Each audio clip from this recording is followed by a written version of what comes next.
Id-deputata Laburista fil-Parlament Ewropew Josiane Cutajar saħqet li kif enfasizzat fir-rapport tal-Gżejjer u l-politika ta' koeżjoni li ħadmet fuq is-sena li għaddiet, blajnuna adattata il-Gżejjer jistgħu verament iservu bħala l-post fejn jiġu ttestjati soluzzjonijiet tal-innovazzjoni fil-qasam marittimu.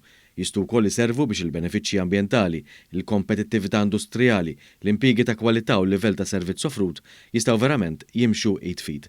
Meta kienet qed tindirizza l-Konferenza Ewropea dwar l-Ekonomija l-Blu 2023 fi Brussell, hija qalet li l-oċeani tagħna joffru opportunitajiet mingħajr paragun għal ġenerazzjoni tal-enerġija, għall-akwakultura u għal turiżmu kostali sostenibbli.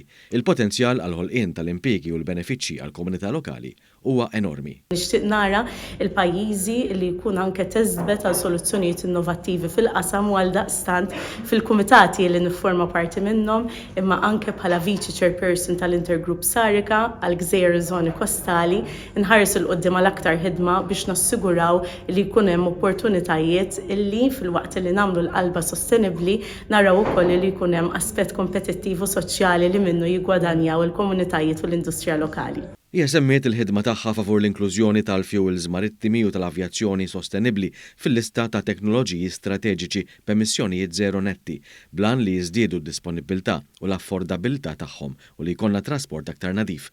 Dr. Cutajar saħqet li dialogu u l-kollaborazzjoni kostanti bejn is-settur pubbliku u dak privat huma kruċjali bħalma hu l-investiment fir-riċerka u l-innovazzjoni. Hija enfasizzat l-importanza li jiġu indirizzati ħtiġijiet ulterjuri bħal soluzzjonijiet teknoloġiċi, il-kultivazzjoni ta' ħiliet ekoloġiċi u diġitali, kif ukoll l-importanza li l-opportunitajiet ta' finanzjament ikunu aktar aċċessibbli.